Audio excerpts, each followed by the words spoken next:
ഈ ശശി തരൂർ ഒരു ചേകവനെ പോലെ മാറിയിരിക്കുകയാണ്. എന്നെ എതിർക്കാൻ ആരുണ്ടാ എന്നാണ് അദ്ദേഹം ചോദിക്കുന്നത്. ഇന്നലെ രാഹുൽ ഗാന്ധിയുമായി അദ്ദേഹം കൂടിക്കാഴ്ച നടത്തിയപ്പോൾ രാഹുൽ ഗാന്ധി കേരളത്തിലൊരു സന്ദേശം അയച്ചിട്ടുണ്ട്. ഇനി ശശി തരൂരിനെ കുറിച്ച് ഒരക്ഷരം മിണ്ടരുത്, അദ്ദേഹത്തിന് മുഴുവൻ സ്വാതന്ത്ര്യമുണ്ട്, അദ്ദേഹം എന്തു വേണമെങ്കിലും പറയും.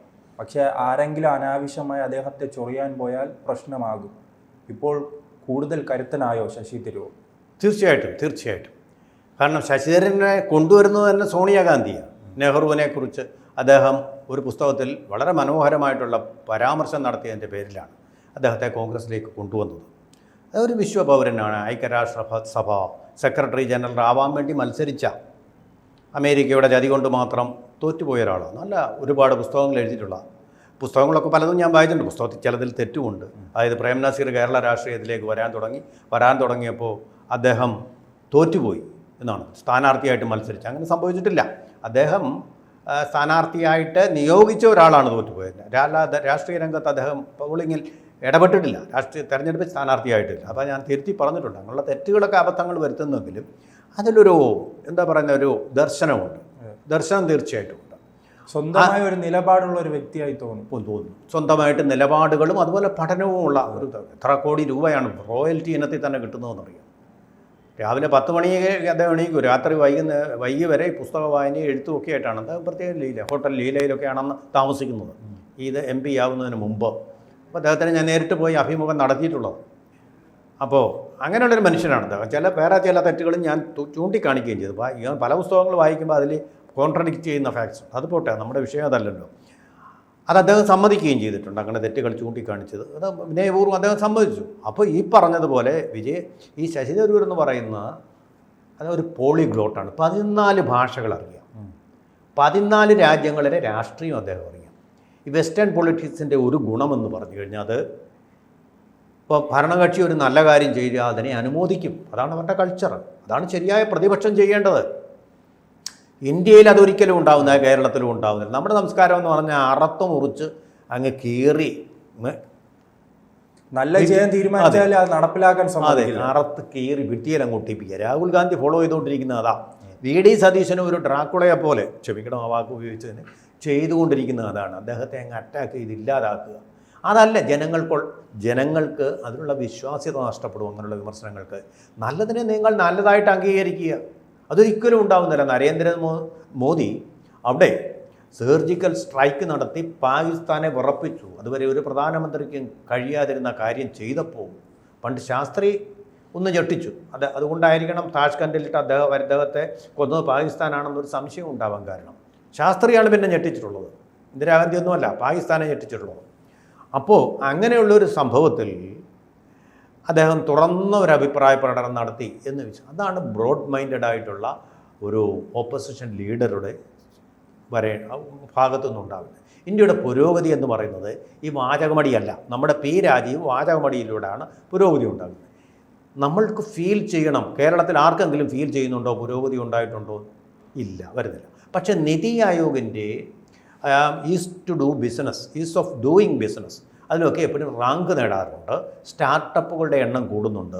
അതിൽ VD സതീശൻ ചോദിക്കുന്നത് സ്റ്റാർട്ടപ്പുകൾ ഒരു പഞ്ചായത്തിൽ ഇപ്പം 3 ലക്ഷം സംരംഭങ്ങൾ തുടങ്ങിയെന്നാണ് പറയുന്നത്. അങ്ങനെ 3 ലക്ഷം ഉണ്ടായിരുന്നെങ്കിൽ ഒരു പഞ്ചായത്ത് കേന്ദ്രീകരിച്ച് 2000 കാണും. എവിടെയാണെന്നാണ് ചോദിക്കുന്നത്.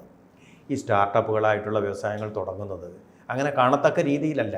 ഇൻക്യുബേറ്ററിലൊക്കെ ഇരുന്നു കൊണ്ട് ഇതിലെല്ലാം വിജയിക്കുമെന്നും അഭിപ്രായമില്ല. നമ്മുടെ സ്മാർട്ട് സിറ്റി പോലുള്ള സ്ഥലങ്ങളിൽ, ടെക്നോ പാർക്ക് പോലുള്ള സ്ഥലങ്ങളിൽ അതിനായിട്ട് അലോട്ട് ചെയ്തിട്ടുള്ള വർക്ക് സ്റ്റേഷൻ എന്നാണ് അതിന് പറയുന്നത്. അല്ല പഞ്ചായത്തിനകത്ത് ഇറങ്ങിയ ഒരു ചെറ്റക്കുടിലോ അല്ലെങ്കിൽ തിയേറ്റർ പോലെ എന്തെങ്കിലും ഒരു കെട്ടിടമോ വെച്ച് ചെയ്യുന്നതല്ല. വർക്ക് സ്റ്റേഷനുകൾക്കുള്ളിൽ ചിലപ്പോൾ നമ്മുടെ ഈ മൊബൈലിൽ കൂടി തന്നെ നടത്താൻ പറ്റുന്ന സംരംഭങ്ങൾ, അല്ലെങ്കിൽ നമ്മുടെ ലാപ്ടോപ്പിൽ കൂടി നടത്താൻ പറ്റുന്ന സംരംഭങ്ങൾ, അങ്ങനെ കോടികൾ നേരിയ ധാരാളമുണ്ട്. കള്ളത്തരത്തിൽ കൂടെയും കോടികൾ ഉണ്ടാക്കിയവരുണ്ട്. ഒരു നേതാവ് കണ്ടില്ലേ, പണം ഇങ്ങനെ വല്ലവരുടേതൊക്കെ അപഹരിച്ചുകൊണ്ട് മണി ചീറ്റിങ് നടത്തിക്കൊണ്ട് ഓൺലൈൻ പണമിടപാടുകാരുടെ മണി ചീറ്റ് ചെയ്തുകൊണ്ടും ഉണ്ടാക്കാൻ പറ്റും. അത് അല്ല പറയുന്നത്. അല്ല സംരംഭങ്ങൾക്ക് വേണ്ടിയിട്ടുള്ള ഒരാവേശം. കാരണം മറ്റൊന്നുമല്ല, ജോലി ഇല്ലാത്തതുകൊണ്ട് ഇതിലെങ്കിലും ഒന്ന് വിജയിക്കുമോ? എല്ലാവരും വിജയിക്കില്ല. ഒരു 10 പേരുണ്ടെങ്കിൽ അതിൽ ഒരാൾ വിജയിച്ചു എങ്കിൽ ചിലർ യൂണിക്കോണായിട്ട് പോകുന്നുണ്ട്. അതായത് 7 കോടിയിലധികം വിറ്റുവരെ ഉണ്ടാക്കുന്ന സ്ഥാപനമായിട്ട് മാറുന്നുണ്ട്. ചിലർ രക്ഷപ്പെട്ടിട്ടുണ്ട്. അദ്ദേഹം ഈ ശശി തരൂർ ഇത്തരം പരാമർശങ്ങൾ നടത്തിയതിന് പിന്നാലെ കേരളത്തിലെ കോൺഗ്രസ് നേതാക്കൾ വിചാരിച്ചിരുന്ന ഹൈക്കമാൻഡിൻ്റെ ഭാഗത്തു നിന്നും ശശി തരൂരിനെതിരെ ഒരു നടപടി ഉണ്ടാകും. അതോടൊപ്പം തന്നെ ഹസൻ ഉൾപ്പെടെയുള്ളവർ പറഞ്ഞു അങ്ങനെ രാജിവെച്ച് അങ്ങ് പിന്മാറി പോകൂ എന്ന് ശശി തരൂരിനോട് ആവശ്യപ്പെടുകയാണ്. പക്ഷേ ഈ നടപടി പ്രതീക്ഷിച്ചവരെല്ലാം ഇന്ന് ചമ്മിയിരിക്കുകയാണ്. ഒരു നടപടി കൊണ്ട് എടുക്കാൻ പറ്റില്ല. കാരണം അദ്ദേഹം വളരെ കാര്യമായിട്ട് വിദഗ്ധമായിട്ട്, രാഹുൽ ഗാന്ധിക്ക് ഇംഗ്ലീഷ് അറിയാമല്ലോ, ഇവിടുത്തെ ഒരു പ്രശ്നം എന്ന് പറയുന്നത് അദ്ദേഹം പറഞ്ഞു എൻ്റെ ഇംഗ്ലീഷ് പ്രസ്താവന നിങ്ങൾ സത്യം പറഞ്ഞാൽ അതാണ്. ഈ ശശി തരൂരിൻ്റെ ഒരു പുസ്തകം പോലും വായിച്ചിട്ടില്ല ഈ ചേട്ടന്മാർ. ഒറ്റ ചേട്ടനും വായിച്ചിട്ടുണ്ടെന്ന് എനിക്ക് തോന്നുന്നില്ല. കാരണം അത് വായിക്കണമെങ്കിൽ ദിവസങ്ങളെടുക്കും. വലിയ ഇത്രയും കനമുള്ള പുസ്തകങ്ങളാണ്. വായിക്കണമെങ്കിൽ ക്ഷമ വേണം. അതിനുള്ള ക്ഷമയൊന്നുമില്ല. ഇവരെല്ലാം ഈ ഗൂഗിൾ യൂണിവേഴ്സിറ്റിയിലും ഒക്കെ പോയിട്ടാണ് കാര്യങ്ങളൊക്കെ മനസ്സിലാക്കുന്നത്. അവിടെയാണ് ഈ പ്രശ്നം വരുന്നത്. ആഴത്തിലുള്ള വായനയും ഇതും തമ്മിൽ വലിയ വ്യത്യാസമുണ്ട്. ഇൻസ്റ്റൻറ്റ് കോപ്പിയും അതുപോലെ അല്ലാത്ത കോപ്പിയും തമ്മിലുള്ള വ്യത്യാസമുണ്ട് അതിൽ. അതെ, ഇവിടെ ഇപ്പോൾ സംഭവിച്ചിരിക്കുന്നത് രാഹുൽ ഗാന്ധിക്ക് അദ്ദേഹത്തിൻ്റെ ഇംഗ്ലീഷ് മനസ്സിലായി ഒന്നും, അല്ലെങ്കിൽ അതെങ്കിലും മനസ്സിലാക്കുന്ന ആളാണ്. അപ്പോൾ അതുകൊണ്ട് പിന്നെ അതിൻ്റെ ഉത്തരം കിട്ടി രാഹുൽ ഗാന്ധിക്ക്. ഇവിടുത്തെ ആൾക്കാർക്ക് കിട്ടിയില്ല. കാരണം ഇദ്ദേഹത്തിൻ്റെ ഇംഗ്ലീഷ് അവർക്ക് മനസ്സിലായില്ല. ഇത് തന്നെയാണ് ഇതിലെ പ്രധാനപ്പെട്ട പ്രശ്നം. ഇത് നമ്മളെപ്പോഴും ഒരു ലേഖനം എഴുതുമ്പോഴും അതിനകത്ത് ഒരു ബാലൻസിങ് വേണം. നമ്മൾ അഗ്രസീവായിട്ട് അറ്റാക്ക് ചെയ്തുകൊണ്ട് മാത്രം എഴുതി കഴിഞ്ഞാൽ അതിൻ്റെ ക്രെഡിബിലിറ്റി എന്ന് പറയുന്ന സംഗതി അങ്ങ് പോകും. ഇത് വളരെ ബാലൻസ്ഡ് ആയിട്ടാണ്. അത് കുറ്റപ്പെടുത്തേണ്ട കാര്യങ്ങൾ കുറ്റപ്പെടുത്തിക്കൊണ്ട് എഴുതിയിട്ടുള്ള ഒരു ലേഖനമായിരുന്നു. അത് വളരെ ബാലൻസ്ഡ്. അതിനെ വെറുതെ അങ്ങ് വിട്ടാൽ മതി. ഇതിപ്പോൾ നാറിപ്പോയി, മലന്നു കിടന്ന് തുപ്പിയതുപോലെ ആയിപ്പോയി കേരളത്തിലെ നേതാക്കൾ. അത് എം ഹസനെ എന്ത് ധാർഷ്ട്യത്തിലാണ് പറഞ്ഞത്, നിങ്ങൾ പ്രവർത്തക സമിതിയിൽ നിന്ന് ഒഴിഞ്ഞു പോകണം. ഇയാളാണോ ഇദ്ദേഹത്തെ പ്രവർത്തക സമിതിയിൽ എടുത്തു വെച്ചിരിക്കുന്നത്? എന്ത് മണ്ടത്തരമായി ഇയാൾ ഈ പറയാത്തിന് ഒരു MLA ആവാൻ കഴിവുണ്ടോ ഈ കാലത്ത്? MLA ആയിട്ട് മത്സരിച്ച് തോറ്റുപോയതല്ലേ. ഒന്നും അല്ലെങ്കിൽ 4 തവണ തിരുവനന്തപുരത്ത് നിന്ന്, അതും രാജീവ് ചന്ദ്രശേഖരെ പോലുള്ള പ്രബലന്മാർ, രാജീവ്, കുമ്മനം, രാജഗോപാൽ, ഇവരെ എല്ലാം പിടിച്ചു നിൽക്കാൻ അദ്ദേഹത്തിന് കഴിഞ്ഞിട്ടില്ലേ? TP ശ്രീനിവാസനാണ് അദ്ദേഹത്തെ രാഷ്ട്രീയത്തെ കോൺഗ്രസിൽ MP ആവാൻ വേണ്ടി സഹായിച്ചത് ആദ്യത്തെ തവണ. അതും നമ്മൾ ഓർക്കണം. അപ്പോൾ അദ്ദേഹം ഒരു IAS കാരനാണ്. ഇദ്ദേഹം IAS കാരനല്ല. പക്ഷേ ഇദ്ദേഹത്തിൻ്റെ കഴിവുകൾ മനസ്സിലാക്കാൻ കഴിവുള്ള ആളാണ് TP ശ്രീനിവാസൻ. അപ്പോൾ അങ്ങനെ ഒരു നിധിയെ നഷ്ടപ്പെടുന്നത് ശരിയാണോ? ഇപ്പോൾ കോൺഗ്രസ്സിൽ ഇതുപോലെ ഈ വിവരവും ഇൻ്റലക്ച്വൽസായിട്ട് ഒരൊറ്റ മനുഷ്യനില്ല. ഈ പറയുന്ന ജയറാം രമേശ് എന്ന് പറയുന്നത് അദ്ദേഹം ഒരു ബിനാമിയാണ്. ഈ സോറോസിൻ്റെയും ഹിൻഡൻബർഗിൻ്റെയും ഒരു ബിനാമിയായിട്ട് പ്രവർത്തിക്കുക. ചൈനയാണ് അദ്ദേഹത്തിൻ്റെ താല്പര്യം. ചൈനയ്ക്ക് കടന്നു കയറാനും അതുപോലെ തന്നെ ചൈനയ്ക്ക് ഇന്ത്യയുടെ ഭാഗങ്ങൾ എടുക്കാനും വേണ്ടിയിട്ടുള്ള ഒരു നിലപാട്. നമ്മുടെ ഈ നക്സലൈറ്റുകളുണ്ടല്ലോ, മാവോവാദികൾ, അതെടുക്കുന്ന പോലുള്ള നിലപാടാണ് അദ്ദേഹം വളരെ സ്പഷ്ടമായിട്ട് എടുക്കുന്നത്. മോദിയുടെ ശോഭ, വീര്യം, ശക്തി ഇതെല്ലാം കെടുത്തുക, അങ്ങനെ ചൈനയ്ക്ക് ഇവിടെ വന്ന് മേയാനുള്ള ഒരു അവസരം ഉണ്ടാക്കാൻ നടത്തുന്ന ആളാണ് ജയറാം. അതോടൊപ്പം തന്നെ ഈ കൂടിക്കാഴ്ച, രാഹുൽ തരൂർ കൂടിക്കാഴ്ച ഇത്രയും സമാധാനപരമായി അവസാനിക്കാൻ കാരണം ഈ രാഹുൽ ഗാന്ധിക്ക് ഒരു പേടി കാണുമോ? ശശി തരൂരിനെ കൂടുതൽ വിമർശിക്കാൻ പോയാൽ അദ്ദേഹം BJP-യിലേക്കോ അതോ CPM-ലേക്കോ പോകുമെന്ന ഒരു ഭയം ഹൈക്കമാൻഡിനുണ്ടോ? ഇല്ല, നേരത്തെ പറഞ്ഞെന്താ, രാഹുൽ ഗാന്ധി തന്നെ നേരത്തെ പറഞ്ഞെന്താ, പോകുന്നവരൊക്കെ പോയിക്കോട്ടെ, RSSനെ പേടിയുള്ളവർ പോയിക്കോട്ടെ, ഞാൻ ആജീവനാന്ത വേർത്തുകൊണ്ടേയിരിക്കും എന്ന് പറഞ്ഞതാണ് അദ്ദേഹം. ഇവിടെ ഇപ്പം നമ്മൾ മനസ്സിലാക്കേണ്ട കാര്യം, ഇത് അങ്ങനെയുള്ള ഒരു കുറഞ്ഞ വ്യക്തിത്വമല്ലല്ലോ. തന്നെ BJP-യെ പിടിച്ചു നിർത്തുന്ന ഈ വിശ്വപൗരൻ എന്നറിയപ്പെടുന്ന ഒരു വ്യക്തി അങ്ങനെ അദ്ദേഹത്തിന് വെറുതെ പുറത്താക്കാൻ കഴിയുമോ? ഇനി വേറൊരു പ്രശ്നമുണ്ട്, പ്രധാനപ്പെട്ട പ്രശ്നം. നമ്മളിപ്പോൾ BJP-യുടെ നേതൃത്വ നിരയും അവരുടെ വക്താക്കളുടെ ആഴത്തിൽ പഠിച്ചുള്ള ഇൻ്റലക്റ്റ് കാണുമ്പോൾ നല്ല പ്രതിഭാശാലികളായിട്ടുള്ള ആൾക്കാരതിലുണ്ട്. കുറേ പ്രതിഭാശാലികൾ മന്ത്രിമാരായി. പക്ഷേ വീണ്ടും താഴത്തെ നിരയിൽ അതിപ്രതിഭാശാലികളായിട്ടുള്ള ആൾക്കാരുണ്ട്. അവിടെയാണ് ഈ പ്രശ്നം. അവർ വളരെ നന്നായിട്ട് കാര്യങ്ങൾ അനലൈസ് ചെയ്ത് നല്ല പാടവത്തോടെയും നല്ല ഭാഷയിലും അവതരിപ്പിക്കുന്നുണ്ട്. കോൺഗ്രസ്സിന് അതിനെ കൗണ്ടർ ചെയ്യാൻ ഇൻ്റലക്ച്വലായിട്ടുള്ള അതേ നാണയത്തിൽ മറുപടി കൊടുക്കാൻ ഒരുത്തനുമില്ലെന്നുള്ളതാണ് സത്യം. ഈ MM ഹസൻ പോയിരുന്ന് പറയുമോ? ഇംഗ്ലീഷ് പറയുമോ? രമേശ് ചെന്നിത്തല പോയിരുന്ന് പറയുമോ? ഇല്ലല്ലോ. അപ്പോൾ അങ്ങനൊരു വാക്വം ഇപ്പോൾ കോൺഗ്രസ്സിലുണ്ട്.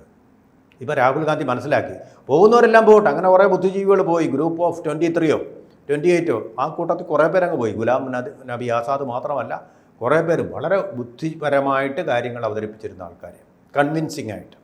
പക്ഷേ അവരുടെ എല്ലാം നിര ഇപ്പോൾ ഇല്ല. മനസ്സിലായി? അപ്പോൾ ഈ ഒരു വാക്വത്തിൽ ശശി തരൂരും കൂടെ പോയി കഴിഞ്ഞാൽ ഇതൊരു പൊട്ട പാർട്ടിയായിട്ട് മാറും. പൊട്ടപ്പാർട്ടി എന്ന് പറഞ്ഞാൽ വേറൊന്നും കൊണ്ടുമല്ല, പൊട്ടത്തരം. രാഹുൽ ഗാന്ധി പറയുന്നത് മുഴുവൻ പൊട്ടത്തരങ്ങളാണ്. സാംപിത്രോടാ പറയുന്നത്. സാംപിത്രോടെ അദ്ദേഹത്തിൻ്റെ അഡ്വൈസർ നമ്പർ 1 പൊട്ടത്തരം പറഞ്ഞിപ്പോൾ അദ്ദേഹം കോൺഗ്രസ് പോലും പിടിച്ചു തള്ളി അദ്ദേഹത്തിന് കുഴിയിലിട്ട്. പിന്നെ ആരാണ് ഇതിനകത്തിരിക്കുന്നത്? എന്താ സാംപിത്രോട പറഞ്ഞതെന്നറിയാം? ഇദ്ദേഹം പറഞ്ഞ ജയറാം രമേശ് പറഞ്ഞ കാര്യം തന്നെ, ചൈന നമ്മുടെ ശത്രുവൊന്നുമല്ല നമ്മൾ അടുക്കണം. പാവപ്പെട്ട രാഹുൽ ഗാന്ധിയുടെ അപ്പൂപ്പൻ്റെ കാലത്താണ് ചൈന കേരളത്തിനേക്കാൾ വലിയൊരു പ്രദേശം എടുത്തുകൊണ്ട് നമ്മുടെ ശത്രുവല്ല. പിന്നെ ആരാ നമ്മുടെ ശത്രുക്കൾ? നമ്മുടെ ഇന്ത്യയുടെ ഏറ്റവും വലിയ ശത്രു ഈ സാമ്പ്രത്യോദയാണ്. അതായത് ഹിൻഡൻബർഗിനും അതുപോലെ ജോർജ് സോറോസിനും ഇന്ത്യയിലേക്ക് വഴിയൊരുക്കാൻ വേണ്ടി അവിടെ ഓവർസീസ് കോൺഗ്രസ് പറഞ്ഞിരിക്കുന്ന ഇയാളാണ് നമ്മുടെ ഏറ്റവും ചൈനയെക്കാളിലും പാകിസ്ഥാനേക്കാളിലും. പുറത്തുള്ള ശത്രുക്കളെ നമുക്ക് മനസ്സിലാക്കാം, പക്ഷേ ഈ അകത്തുള്ള ശത്രുക്കളെ മനസ്സിലാക്കാൻ പ്രയാസമാണ്. അത്ര മാത്രമേ പറയാനുള്ളൂ. അപ്പോൾ ആ ഒരു വാക്വത്തിലേക്ക് രാഹുൽ ഗാന്ധിക്ക് ഇപ്പോൾ ഫില്ല് ചെയ്യാൻ ഈ ശശി തരൂർ മാത്രമേ ഉള്ളൂ. എന്തെങ്കിലും കൂടെ പോയി കഴിഞ്ഞാൽ ഈ പാർട്ടിയുടെ ഇൻ്റലക്ച്വൽ മുഖം വളർത്താൻ വേണ്ടി രാഹുൽ ഗാന്ധി ശ്രമിക്കുന്നുണ്ട്. അങ്ങനെയാണ് ബ്രൂക്ലിൻ, കേംബ്രിഡ്ജ്, ഫ്ലോറിഡ ഈ സ്ഥലങ്ങളിലൊക്കെ പോയി അദ്ദേഹം ഇൻ്റലക്ച്വൽ ഇൻ്റർവ്യൂസിൽ അഭിമുഖീകരിക്കുന്നു. അപ്പോൾ ആ ഒരു മുഖം നഷ്ടമാവും എന്നുള്ളൊരു പേടി കൂടിയുണ്ട്. അവിടെ ചെന്ന് കഴിയുമ്പോൾ ചോദ്യം ചെയ്യും. ശശി തരൂരിനെ അവർക്കെല്ലാം അറിയാം, പുസ്തകങ്ങൾ വായിച്ചിട്ടുള്ളവർ, അവിടുത്തെ പത്രപ്രവർത്തകർ. ആ ചോദ്യത്തെ അദ്ദേഹത്തിന് നേരിടേണ്ടി വരും, ബബ്ബടിക്കേണ്ടി വരും. അതുതന്നെയാണ് കാരണം. കൂടുതൽ വാർത്തകളും വിശേഷങ്ങളും നിങ്ങളിലേക്ക് എത്താൻ ABC മലയാളം സബ്സ്ക്രൈബ് ചെയ്യുക, ബെൽ ബട്ടണും അമർത്തുക.